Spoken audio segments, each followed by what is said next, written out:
From tourist traps to peaceful travels, the traveling skills of these seniors. Bumping into Mr. Wang the other day was a delightful surprise. Gone was the pre-retirement Mr. Wang. I remembered, in his place stood a man radiating newfound energy. It turns out, retirement has been a true adventure for him. He's been indulging his wanderlust, traveling to far-flung corners of the globe.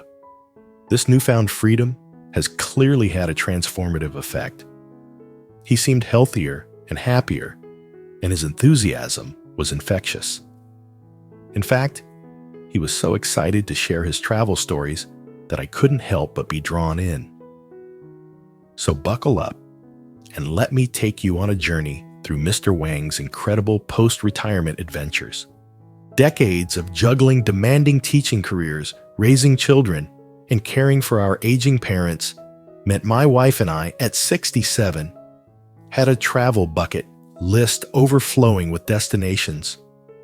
Now, with a comfortable monthly pension of 8,000 yuan each and the freedom of retirement, we're finally ready to turn those dreams into reality.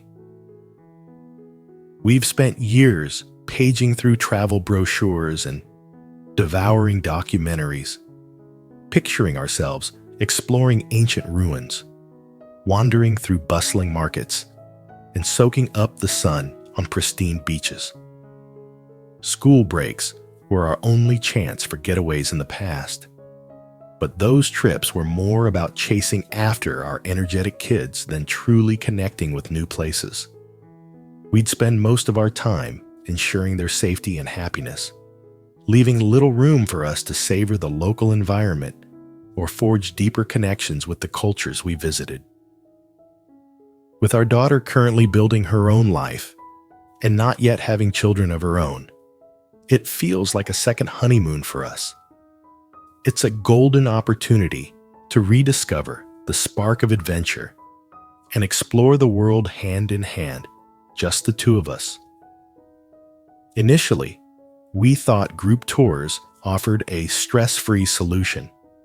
The prospect of meticulously planned itineraries and expert guides leading the way was appealing.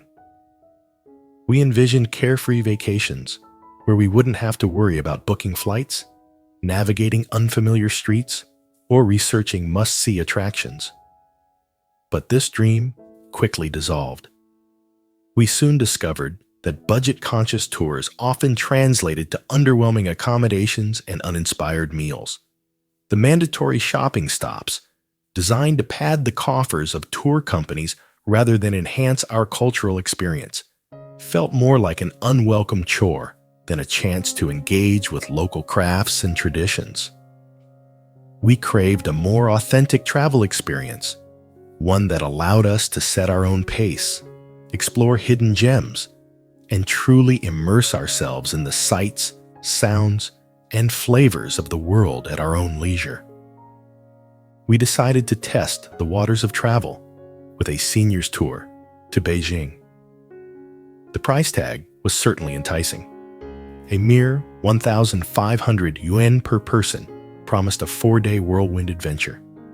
Our group, a lively throng of over 40, arrived in the late afternoon and were promptly herded towards a meal that was as forgettable as it was disappointing. The culinary pinnacle of the spread, stir-fried tofu with green onions. A sliver of free time that night offered a glimmer of hope, but the next day was a relentless march through Tiananmen Square in the Forbidden City. The breakneck pace left many in our group, myself included, weary and longing for a chance to simply rest. We shuffled through these historic landmarks, more focused on navigating aching feet than absorbing the architectural grandeur. Day 3 offered a brief respite with a visit to a temple. However, the serenity quickly dissolved as we were pressured to purchase overpriced incense. This turned out to be a mere appetizer for the main course, an obligatory visit to a jade store. We were held captive, or so it felt, for an hour. while salespeople wielded hard sell tactics in an attempt to unload overpriced trinkets. Many seniors, overwhelmed by the aggressive pitches, succumbed to a sense of obligation and ended up buying something they didn't need or want. Attempts to escape the glittering clutches of the store resulted in tense standoffs with the tour guide. By the end of the trip, we were drained and disillusioned. It felt more like a commercialized obstacle course than a vacation. This disheartening experience left a travel-shaped hole in our hearts, but not for long. Fueled by a shared wanderlust, some retired friends and I hatched a plan. We formed a travel group via chat app, a cozy crew of about 15 like-minded adventurers. Initially, it seemed like the perfect solution. We had the freedom to set our own pace, find comfortable accommodations that catered to our needs, and indulge in delicious meals that tantalized our taste buds. There were no overbearing tour guides dictating our every move, barking orders, and herding us from one obligatory stop to the next.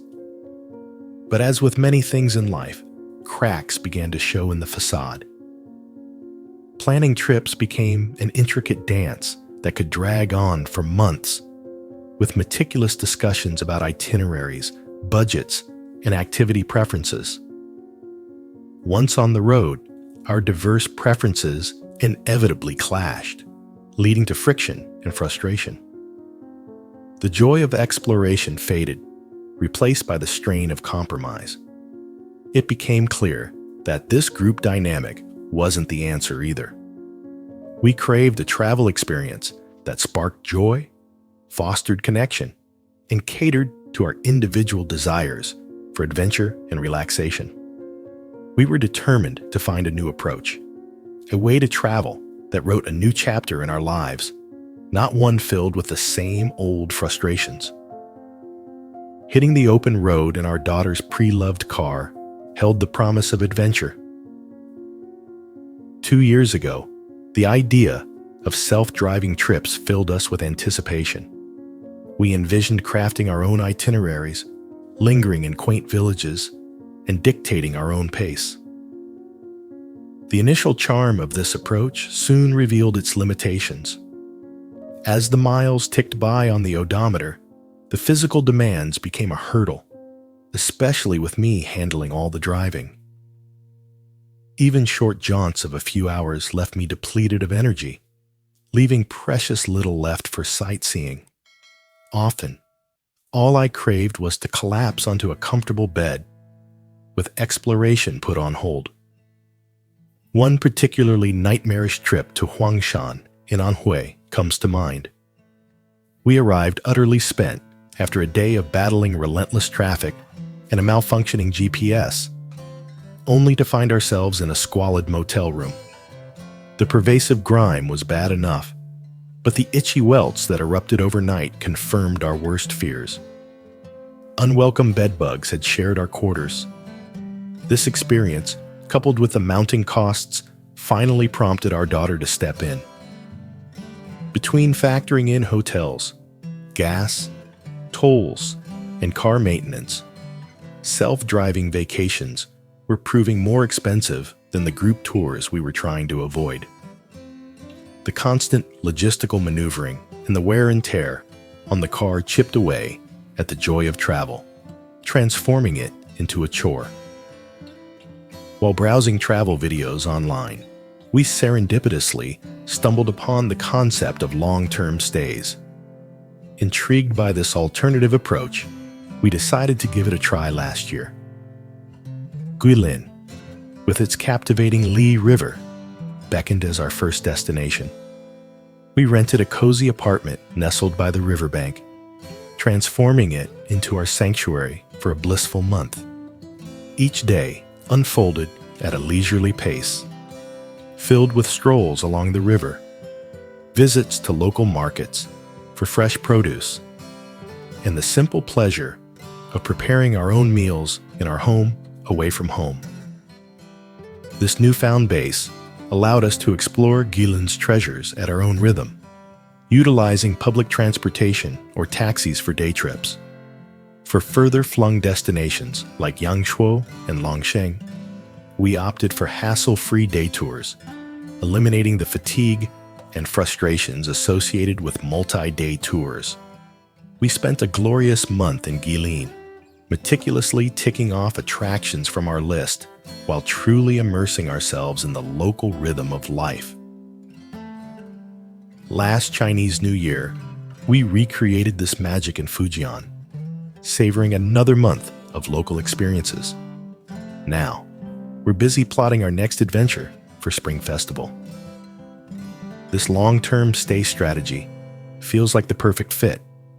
It's a stress-free, conflict-free way to explore new places and reconnect with each other. It's almost like transplanting ourselves to a new home, a temporary haven that caters perfectly to our needs as seniors. Beyond offering a richer travel experience, this approach is also kinder to our wallets. Renting an apartment proves to be far more economical than hotels, and whipping up our own meals allows us to enjoy delicious food while saving money. This approach lets us truly embrace the local lifestyle, savoring every moment at a relaxed, leisurely pace. We no longer flit from one location to the next, but instead immerse ourselves in the culture and develop a deeper connection with the places we visit. It's a slower, more enriching way to travel, and one that we're thoroughly enjoying in this new chapter of our lives. In our golden years, travel has blossomed into a vibrant tapestry woven with threads of joy and contentment. We've abandoned the quest for a single, perfect travel formula, instead embracing the philosophy that as long as an experience ignites a spark of happiness, it's a success. Through trial and error, we've fashioned our own unique travel style, one that resonates with the newfound freedom and delight that retirement has bestowed upon us. Whether it's embarking on intrepid adventures to unearth captivating off-the-beaten-path locations, or simply cherishing the simple pleasure of quality time spent together, every experience, grand or modest, is meticulously woven into the rich fabric of our memories. We've come to understand that the very act of exploration, the journey itself, holds equal weight to the final destination. Our travels have served as a potent teacher, imparting upon us the invaluable wisdom of slowing down. By embracing a more leisurely pace, we've unlocked a deeper connection with the places we visit, transforming fleeting moments into cherished memories that will forever be etched in our hearts. This newfound appreciation for the art of slow travel allows us to truly immerse ourselves in the local cultures, forging meaningful connections and savoring the unique essence of each destination.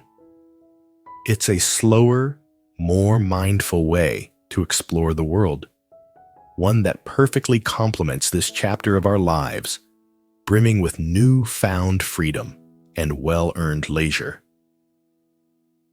In their golden years, Mr. Li and his wife embarked on a travel adventure, only to discover that traditional methods like group tours, self-planned trips, and even hitting the road themselves weren't quite the perfect fit for seasoned explorers. Here's Mr. Li's story about their quest to find the ideal travel style for their retirement years. Retirement was like a second honeymoon for our love of travel. We remembered the youthful days, fondly backpacks on, exploring new trails, feeling the sand between our toes on undiscovered beaches. Life, however, had a way of rerouting our adventures. Marriage, then raising a family, meant work, school plays, and endless rounds of soccer practice took center stage. Travel became a distant memory, confined mostly to the occasional business trip or obligatory visit to see family. We dreamt of the day we could trade in diaper duty for exploring ancient ruins, even if it meant becoming temporary tour guides for our energetic grandchildren. Finally, retirement arrived, a long-awaited chance to rekindle that adventurous flame. We eased back into exploration with the comfort of group tours. It was a delightful change to have someone else map out the itinerary, a perk that was easy on the budget too. Those first few years were a blur of breathtaking landscapes. Spring found us scaling majestic mountains. Summer days were spent soaking up the sun on pristine beaches, and autumn and winter saw us chasing the warmth down south. We were on the road constantly, sometimes venturing out 2 or 3 times a month. It was a glorious period of our rediscovering the world and ourselves, making the most of this exciting new chapter in our lives. While group tours initially brought us ease and affordability, we eventually outgrew them. The charm of following a flag-wielding guide through a throng of tourists quickly faded. Packed itineraries left us breathless, with iconic landmarks feeling more like pit stops in a frantic scavenger hunt. Meals were generic, and local flavors came at a premium. We realized these tours, though convenient, were draining our wallets and our energy. Seeking a more personalized adventure, we joined a senior travel group. The freedom to craft our own itineraries was exhilarating. Renting cars, hiring local guides, and evenings filled with laughter around bonfires. But the excitement came with a hidden cost endless planning meetings, booking headaches, and the inevitable disagreements. We discovered, much to our amusement, that playing tour guide ourselves was more tiring than anticipated. Taking a cue from our children, we explored senior travel clubs. These offered a delightful mix of social gatherings and day trips, a perfect way to dip our toes into new destinations. However, it was Mrs. Chan's suggestion of long-term stays that truly resonated with us. This approach has become our travel nirvana. We can now truly savor a new city, immersing ourselves in its culture and daily rhythms.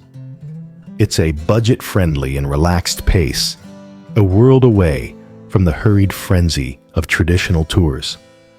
We relish the simple pleasures, cooking local specialties, browsing vibrant markets, and forging connections with fellow travelers. This is our new chapter in travel, a journey of peace, discovery, and connection. We wholeheartedly encourage other seniors to embrace this travel style and discover the magic of exploring the world in their golden years.